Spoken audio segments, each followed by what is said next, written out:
Here's how we fix Doctor Who in one punch.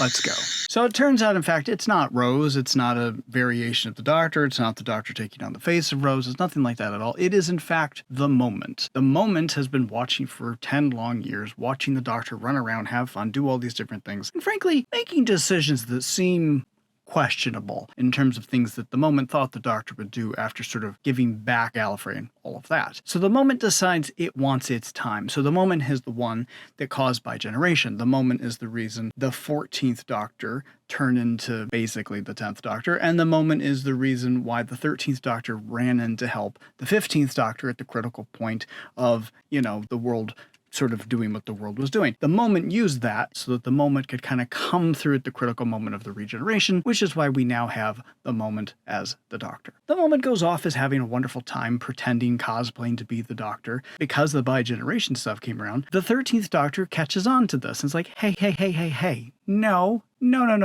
Somebody tried to take over my body before. It didn't really work very well. You gotta let the other regeneration come through. So the 13th Doctor is trying to challenge the Moment, except the Moment says, hey, look, in your last regeneration, you were manipulating a lot of stuff and you had this whole reality war. You rewrote this, you rewrote that, and that's not cool. You can't be doing that. And in that moment, the 15th Doctor comes back and says, well, now hold on a minute. You can't be taking things over either. So the Moment is trying to convince the 13th Doctor and the 15th Doctor to basically just leave her alone, go away, don't bother, and they're just sort of trying to figure out how to deal with this whole situation. And so then the Renegade Doctor comes through and says, all right, look, there's a little bit of a trace of the Time Lords left, and they gave me the instructions on how to reset the Moment. We need to reset the Moment and essentially get her back in her box to sort of make sure that she doesn't do too much more. So this battle essentially becomes the Moment going back through the Doctor's timeline, fixing all the big mistakes that previous showrunners had made, such as the flux, maybe putting some planets back, the reality wars, and whatever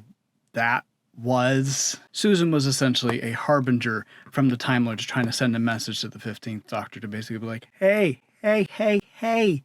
knock it off. You're doing too much. You're going too far. Don't do this whole reality rewriting thing. So they're essentially upset that the Moment is rewriting history that they've rewrote. So they're in this sort of epic rewriting battle to sort of get the Moment to sort of like, stop it. You're doing too much. You're confusing people. This has got to basically stop. The Moment is putting Gallifrey back together. It's okay, enough. All right, you've done enough. This is good. We need to stop here. And so the Moment is sort of running low on energy at this point. And the Renegade Doctor has figured out with the other two how to essentially reset the Moment to allow the Moment to be free, except the Moment says, I don't want to go back in my box. I just want to be free. So they figure out a way for the Moment to essentially be an entity that can kind of exist in the world without taking another physical form, and can just kind of go off and go find Kylie Minogue in the stars or something. Off they go, resets everything, big boom boom, everything changes. The 15th Doctor has a nice proper regeneration this time, and the new Doctor wakes up in, a junkyard, and we kind of restart everything properly the way it needs to with somebody watching.